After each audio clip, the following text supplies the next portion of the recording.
my guest today. Though you have not been an official guest of the show. This is true. This is true. We hear you every week. That's also true. Can you show us why? Almost every week, but a lot of week, yeah. Yeah. Can you show us why that jingle just sounds so familiar? Shoreline Morning Show. That's it. So this is Pastor Quinn Irwin. He is our creative pastor here at Shoreline, and thanks for being here. Man, this is really, really cool. Yeah. I'm stoked to be talking to you. Because so what our morning show is it's actually exclusive for our online community, and so anybody watching online, you guys are getting this live, which is really dope. Get in the scoop. Yes, and so what I think is cool is for those people that can't be here yet on a Sunday morning, we get to chat with them, so they get to meet you, they get to meet the people around here. You know, I love that. I'm stoked about this. So before we go any further, what's your deal? What do you do? So I'm the creative pastor here at Shoreline, and so basically what that means, I oversee the artistic culture in our church.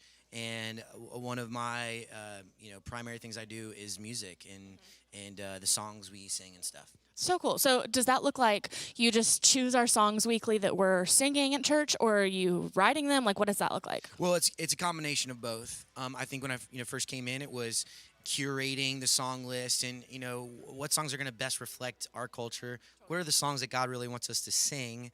And then that kind of led to writing songs for our church. So I do a little bit of both. Which is really fun. It's cool for us to have our unique sound, you know? Absolutely. So how long have you been writing, just as not necessarily for Shoreline, but in general? So it's funny because I was thinking about that.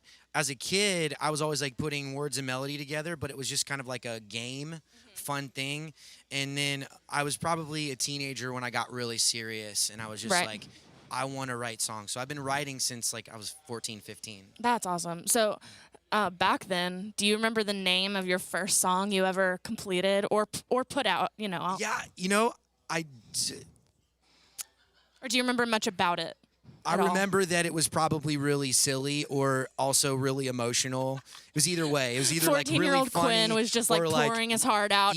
Super emo or something like that. Yeah. I love that. But the first song that I legitimately put out was a song called "Come On, Come On," and it was on my first EP, and that was legitimate because it was both CD when there were CDs back in the day, and digital, so it was both. So that was really cool. That in that time period is a huge step of huge. Holy cow! Yeah. You have this just digital copy. Yeah, I don't know how I feel about that now. It might be a little bit embarrassing potentially. It's fine. But I will say that I still sing "Come On, Come On" when I do shows. Oh, so cool. Well, we'll have to hear that sometime. Maybe maybe a performance song or something like that. Okay, cool. Yeah. So a little bit more about that process, because I feel like most people don't really know. We listen to the radio, we listen to our Spotify or whatever, but you don't really know how it gets there. Can you tell us a little bit about that process from writing it to it being on Spotify? Well, so I think a lot of people, when I talk to people about writing songs, the first question is do lyrics come first? Does music come first? And I mean, it can be anything. Sometimes it's like a vibe, that you feel. And then it's well, does it come in a minute? Do you have to work on it? Do you craft it and stuff? I think every song has a different story, a different journey coming to being. So I've had songs that I've had for years, and it was felt like the right moment to put it out. Right. So for example, Over and Over, this. Which, by the way, if you guys haven't heard, Shoreline Worship just put out a single called Over and Over. Go get it. So literally, you can go to Apple Music, Spotify, anywhere. We actually have linked to it in our social media, so you can find it there. But just listen to it. Listen to it on repeat. Yeah, helps us out. That's awesome. So that one kind of came together in the course of a couple months. It just kept coming back to it, and so once it was done, then it goes into production. And so Jonah Tatum, who is currently shout out to Jonah, he's our worship intern. So he and I got together and we produced the track. That took about a week or two to get the vibe right, and then we wanted to test it out here, so we sang it a couple times just to see how everybody was feeling. And so, the process was kind of a couple months of time before. So it's just kind of feeling it out as you go and sussing out what this song is gonna be, because you don't really know when you first write it. Right. Well, writing songs for Shoreline, it's what are the songs that God wants us to sing? What are things we want to say? What do our people need? What do our people need? I'm thinking about the faces in front of me all the time. What is Albert need? What does Robbie need? What does Emmy need to sing?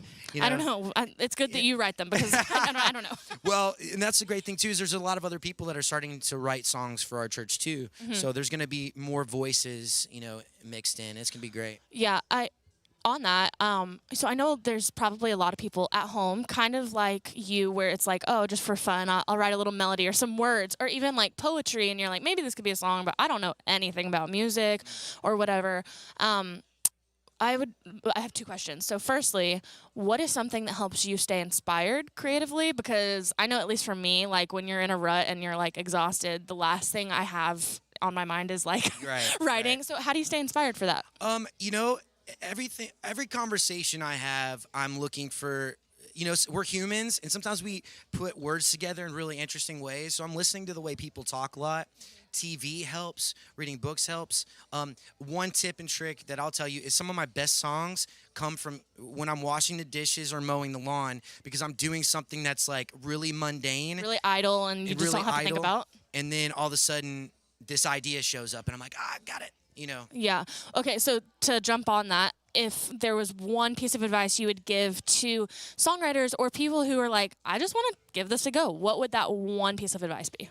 Right.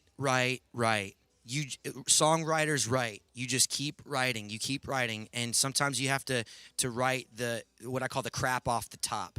Sometimes like no idea is a bad idea. Just keep writing until you find the gold. Right, and then find people that you can share that with. Absolutely, share your music, no matter how goofy it feels. Do it. It'll make you better. Well, Quinn, thank you so much for joining our morning show. I seriously appreciate it, and to all of you online or wherever you're watching, thank you for joining us early. And if you want to hear more about it, send us a message. We would love to chat.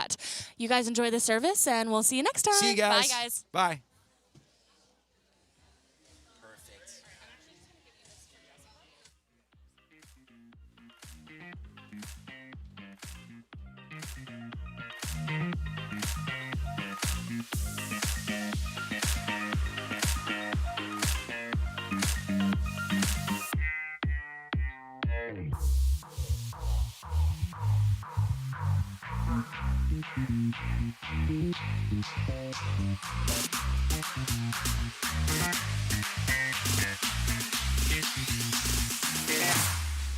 Here we go now.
Here we go now.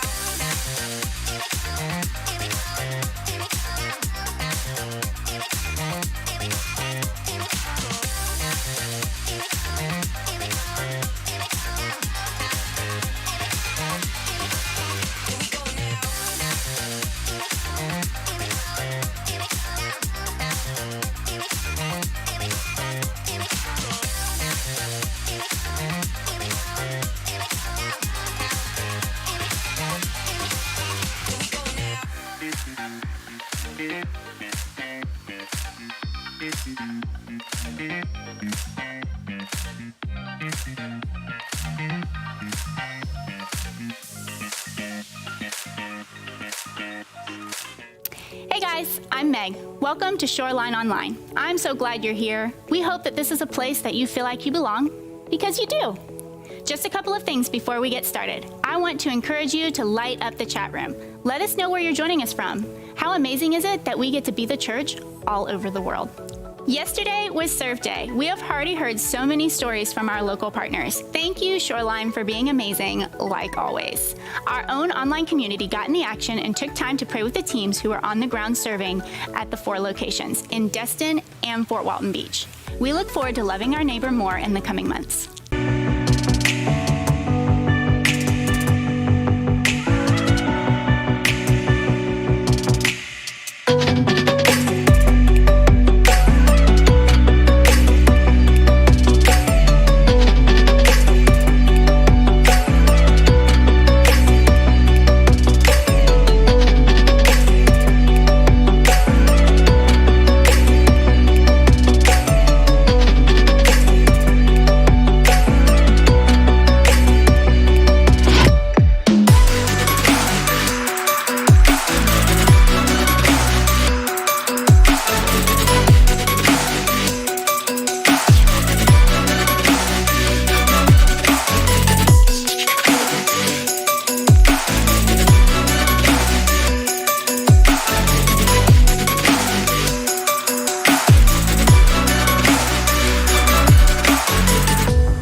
Let's continue to worship God with our giving. Because of you, we are able to bring Jesus and his church to the front and center of everyday life.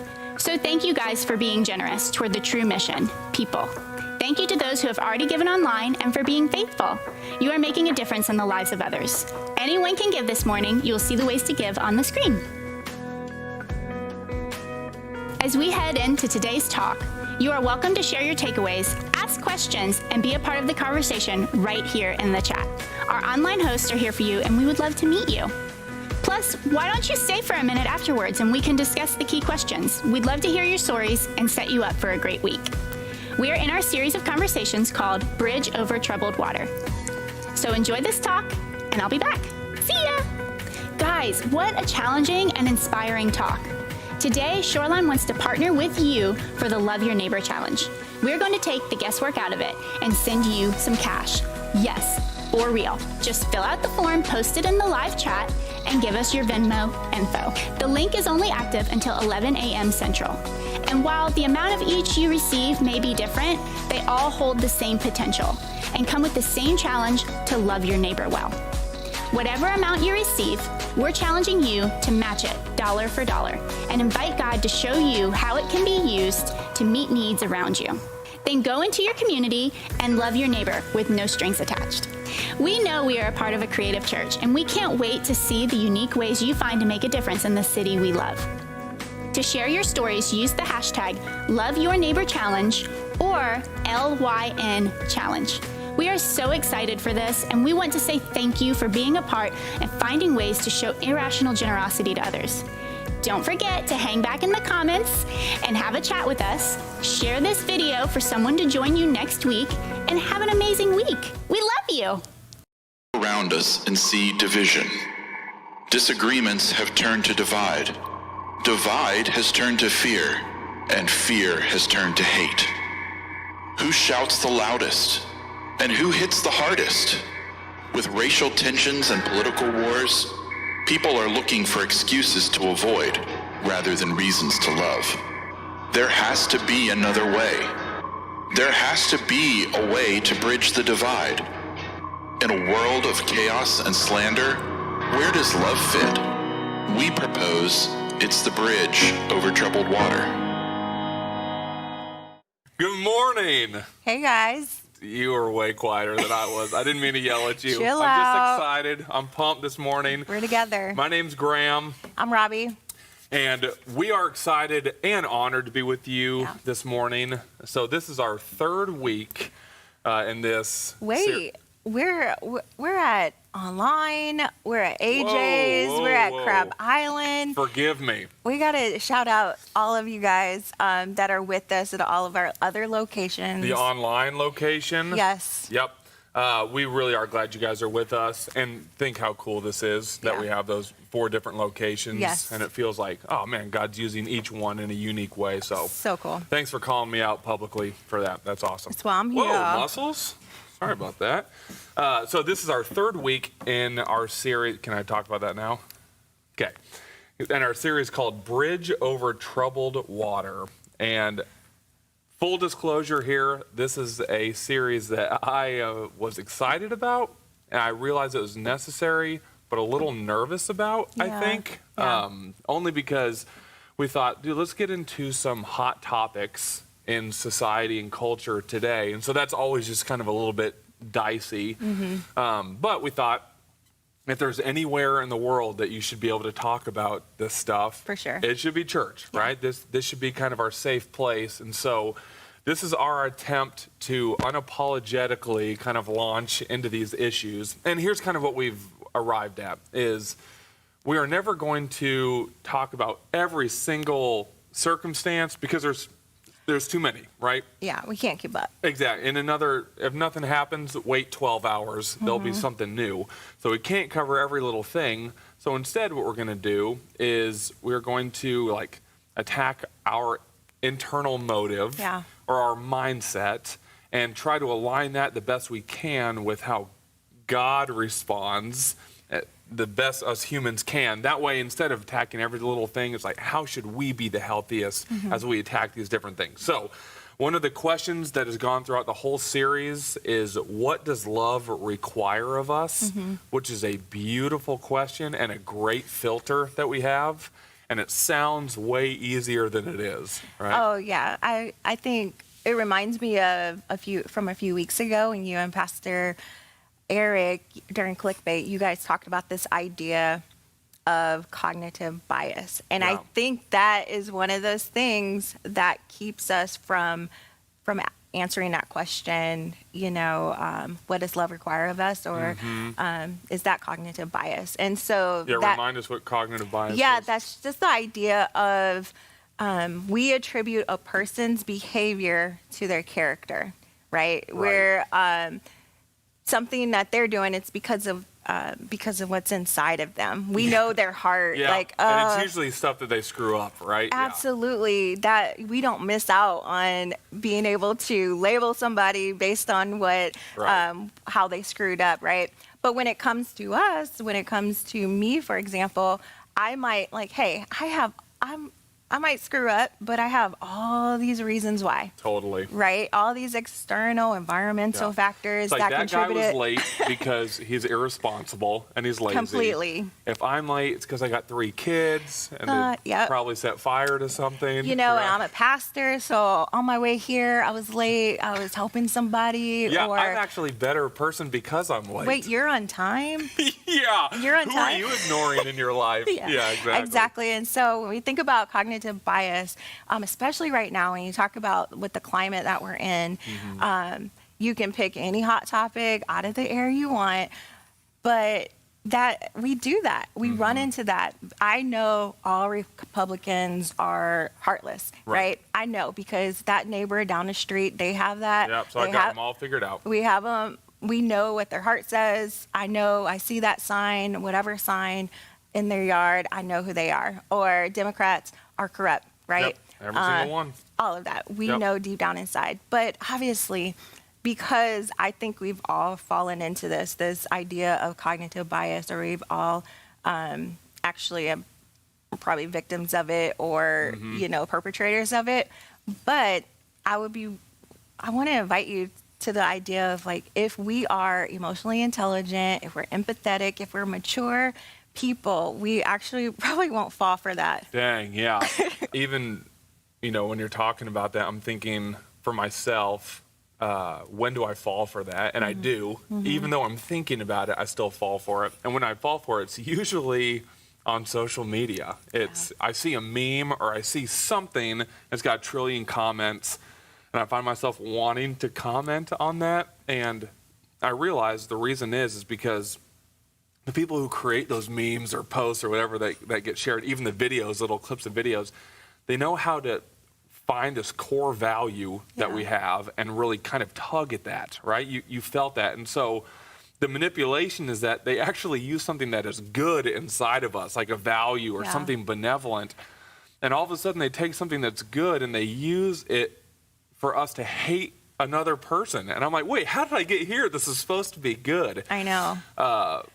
But when I find myself honestly being the best, or what I would say is the most mature, is honestly when I'm talking face to face with somebody else.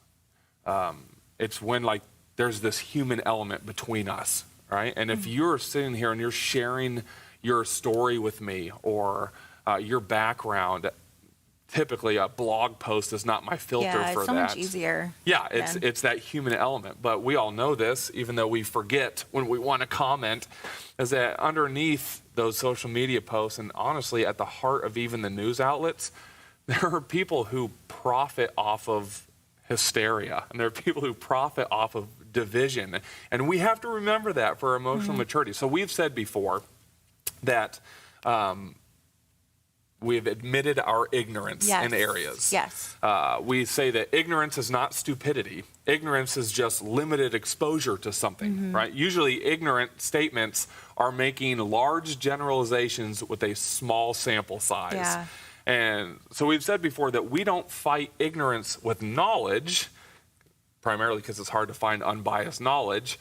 We fight ignorance with experience. Right? We lean in. Man, if you have a small sample size in something, if you have limited exposure to something, then you need to lean in, get to know people in that demographic that you don't know, right? Get to know people inside of that situation that you have limited exposure to. In fact, we've said it so much that your guys' challenge the first week, Yes. which I loved. What was it? I did it. Do you remember how you phrased it? Yes, it was to reach out and have a conversation with someone you disagree with radically. That's what it was. So I did that. What? Yes, I did it. I know. Popcorn. And the person was my cousin, whom I love. Okay. So this isn't like I got to call him type of thing, but we do disagree on a lot of things, Okay. and some things radically. And so I called him, and I didn't call with the intention, whatever, of debating. I didn't call to be like, let's find out who's right in this situation. I called him and I just encouraged him. And I actually, and this was powerful for me, I was like, dude, can I pray for you? And he said, yes. And I got to pray for him. And I remember saying to him, dude, this is a dark world, and you are a bright light, and I don't want your light to dim. Like, this world needs your light. And I'll say this, that when I hung up the phone, I felt so much more connected to him. Is maybe before that phone call, people would have seen just these differing ideals or opinions.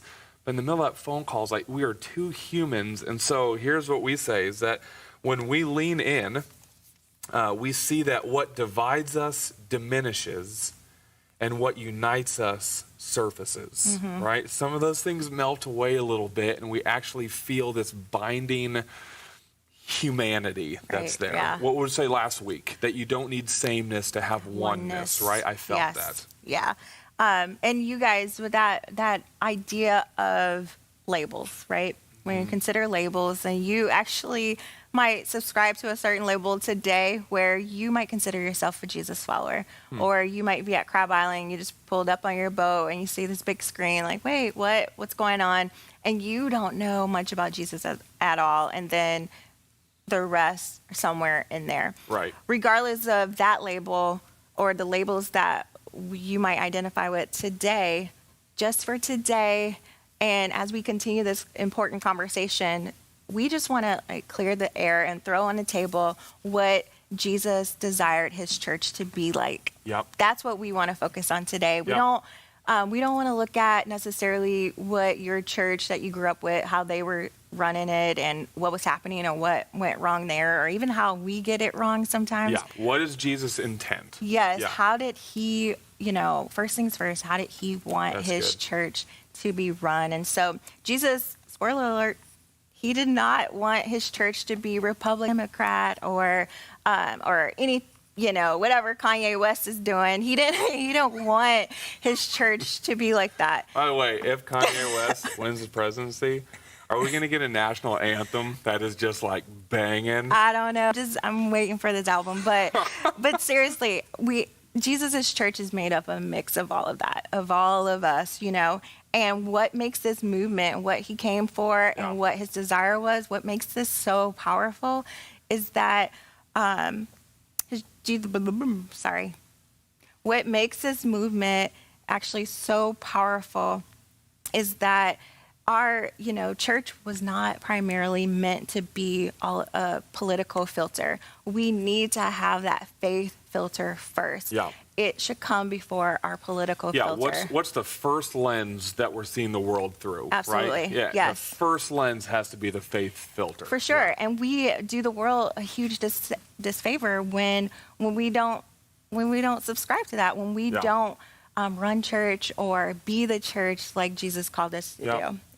And just like last week, Pastor Quinn, Pastor Donnie, they told us that Jesus came to take over. He did, and we forget the part, he came to take over, what they say, but we forget the part where that love and compassion piece is there. We always forget that. I mean, when he came, it wasn't that Jesus came over and just started busting heads, right, swinging the sword. Actually, that's what they thought he was going to do. Yeah. But he took over with love and compassion. Completely. And that is radical. Yeah. That is radical. That is disruptive. And that actually is what we're invited to be a part of, all of us. Yeah, so that's what we wanted to communicate today, is what a huge deal that is. What Jesus came in the voice of love and togetherness and oneness.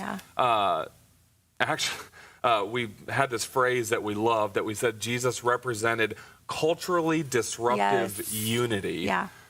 Think about that, culturally disruptive unity. The reason I think that hits me so hard right now is I thought that right now, if we heard the word unity, that would be culturally disruptive. That actually would keep us like, wait, what? Yeah. If you heard a news story right now that was like, hey, people are getting along, you'd be like, what? Like, that's not even possible, right? Cult. You wouldn't believe it. Yeah.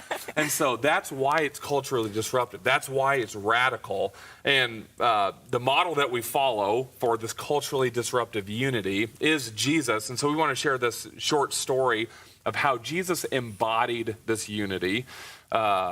And it wasn't even really anything that he said. It was just something that he did that people are like, oh, man, I had no idea you meant to that degree. Right. So here's the story. In that day, the young Jewish boys would be studying the Bible. At that time was the Torah. It was the first 5 books of the Bible. Genesis, Exodus, Leviticus, Numbers, Deuteronomy. That made up the Torah. And these young Jewish boys would study that. And you know, you try to memorize as much as you could, and, you know, can you turn like teaching metaphors from it, right? All of that. And then around like age 12, you would be tested on that, what you'd been studying up to that point. And at 12, which sounds young, but you would be decided on, if you were a stud academically, you would be chosen to follow a rabbi, or what a rabbi is a teacher, right? So this is kind of like college placement. Pretty a little cool. bit, right? If you're good, then you get chosen for, you know, D1 or an Ivy League school. I'm sure that there were like some stooge rabbis that were like the JUCO version. That's like, oh, of course this guy chose me, right? Poor guy. Yeah, probably has like a weird tan line. You know, that type of rabbi.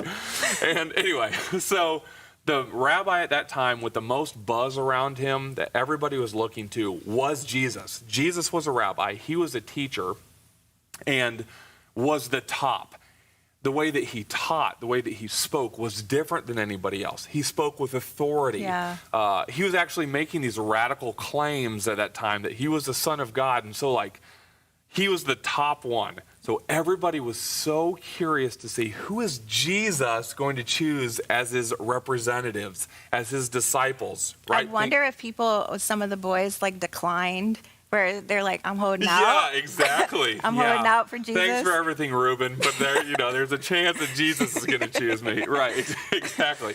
So all eyes are on who Jesus is going to choose. And this is where it gets crazy. Ooh, so this is where it picks up in Matthew 4. And I actually should have worn my Jesus was a misfit t-shirt. Yeah. Because, again, he was radical. He was countercultural. He was a misfit. And so he chooses his first disciples right here in Matthew 4:18. And it says, as Jesus was walking beside the Sea of Galilee, he saw 2 brothers, Simon called Peter and his brother Andrew. They were casting a net into the lake, for they were fishermen. And I don't know if you heard, but he's a fisherman too. But yeah, if you haven't seen my picture on social media, figure it out. Biggest red snapper probably in the world, but sorry, probably. Keep going. Verse 19, come follow me, Jesus said, and I will send you out to fish for people. At once they left their nets and followed him. 21, going on from there, he saw 2 other brothers, James, son of Zebedee, and his brother John. They were in a boat with their father Zebedee, preparing their nets. Jesus called them, and immediately they left the boat and their father and followed him. And so when these choices, everyone's sitting on the edge of their seats, waiting to see who Jesus is about to choose. But wah, wah. Yeah, it's I mean, just a little context. At that time, and especially, we're a church in Destin, so this is not what we're saying. We're Right. just saying at that time, fishermen were probably considered a little bit lower class, or maybe like lower education, Yeah, right? if you didn't strike it rich on that test, Right. then you went back and you followed the family business, which was usually why people became fishermen. Exactly. So you see James and John, like they're with their father, so they're in the family business, doing what they're supposed to do, but it's not necessarily who people expected, Yeah. right? Jesus probably had the cream of the crop to be able to pick and choose from when it came to choosing his disciples, but he started off with a few fishermen. Yeah, which is underwhelming, disappointing at best, and everybody's super stoked about it. It's like, when you have a gender reveal and you're really excited, and then you find out it's a girl. You know what I mean? It's just like, oh man, it could have been so great. And then, but I think you know what I'm talking I about. actually have a story like that, but another day. Not you, day. Sophia. Okay. All right. So that was the underwhelming, like wah wah part. But this next part is what is like the showstopper. This is the shocking part, right? Matthew 9:9. As Jesus went on from there, he saw a man named Matthew sitting at the tax collector's booth. So here's what you need to know about tax collectors. So in that time, the Roman government was like this oppressive force against the Jewish people, and they were taxing the tar out of the Jewish people. So the tax collectors were actually Jews who were partnering with this oppressive Roman government to tax their own people. So they were worse than the enemy. They were like the Benedict Arnold turning against your own people, right? Like joining exactly. And so when you think Matthew, don't think of like the victim. Think of the oppressor. Wow. Right? Yeah. Think of the person that everybody hated. It wasn't like, oh, some people sympathized with Matthew. Everybody was against him. So in your mind, whoever that person is, they disagree with everything that you say, and they do it loudly and rudely, and you're like, they're evil. They're just evil. It's that person, right? And so it's the person that you're like, man, if Jesus was here on earth, Jesus would probably hate this guy, right? That's Matthew. Now we all feel bad for Matthew. So they're all rolling up on Matthew, and the other two disciples, they see him. Hair stands up on the back of their neck, right? They're like, I'm going to friggin' drop kick this guy. Peter was that. Right, yeah. Peter fights no matter what. So they're like, all right, Jesus, are you going to punch this guy in the face? Should I punch this guy in the face? And here's where it's shocking, is that Jesus goes up to Matthew, the oppressor, the tax collector, and he says, follow me, he told him. And Matthew got up and followed him. And there's no way to overstate how radical that was. Yeah. Not only did Jesus not punch Matthew in the face, he asked him to join his inner circle. And it was the exact same invitation he gave the other two disciples, right? It wasn't a qualifier of, as long as you admit that you're wrong, or prove to me that you're serious for 3 months. The exact same words as he gave these guys, he gave this oppressor of Matthew, which is radical. So you might be asking yourself that question, even like for yourself, like, okay, what does radical love look like?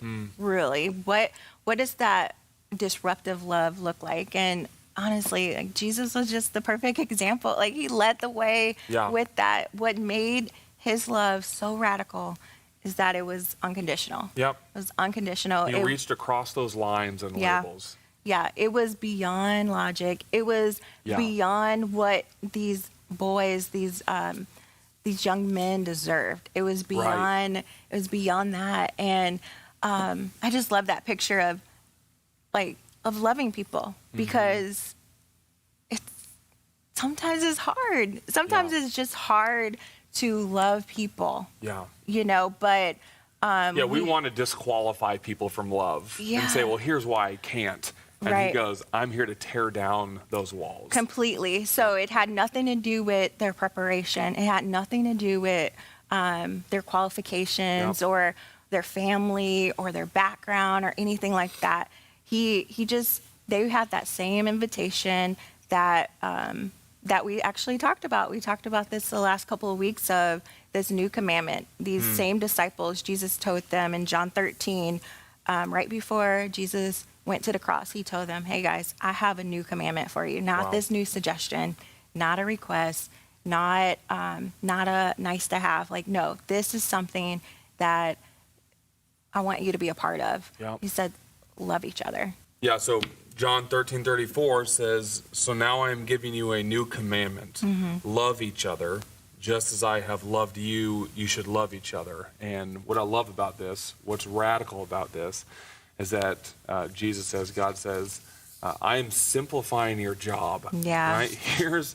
Here's the job that I'm giving you. Your job is simply to love. Don't overdo that. Don't overthink that. Simple but very difficult. And your job is not to decide who's right or wrong, right? Your job is not to determine how people should respond to the way that you love. Your job is not to determine who deserves grace or love. All of that is up to me.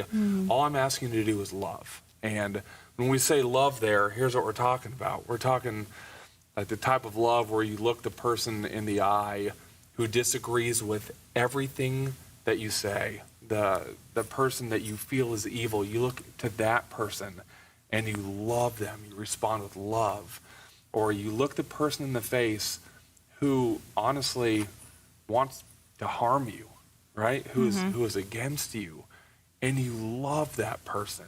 And I thought the example of love that we have, the person who embodied this is Jesus. And Jesus' example went so far that he was looking a group of people in the eye whom he had tirelessly loved his entire life, and they were chanting for him to be put to death. And how did he respond to those chants? He continued to love. That is radical, right? So Galatians 3:28 says, there is neither Jew nor Gentile, Gentiles meaning not Jew, neither slave nor free, nor is there male and female, for you are all one in Christ Jesus. And these are lines that were drawn that were, big time back then. Some of these are still kind of hot topic lines. But I was thinking, let's fill in some lines of nowadays, right, to kind of be re-upped on this. And I thought, there's neither Republican or Democrat, right? There's neither vax or anti-vax, or face mask or no face mask, or even there's no pro-life, pro-choice, right? Yeah. Like what are labels that we draw to excuse ourselves from hating somebody else or being against somebody else? And so, we say all the time, well, I get it, love, but not them, because they're obviously evil, they're obviously wrong. And I believe that the reason why the church has withstood 2,020 years is because the type of love that Jesus embodied and calls us to is a radical, sacrificial love that puts a faith and love filter ahead of party or ideal filter. Yes. And that is one that withstands time. Yes. So here's our question today. And we would encourage you there. Crab Island, ask the people in your boat this, or AJ's, ask the people at your table this, or have a combo in the car, something, because we don't want to just watch a message and go home unchanged. Definitely. Who cares about that, right?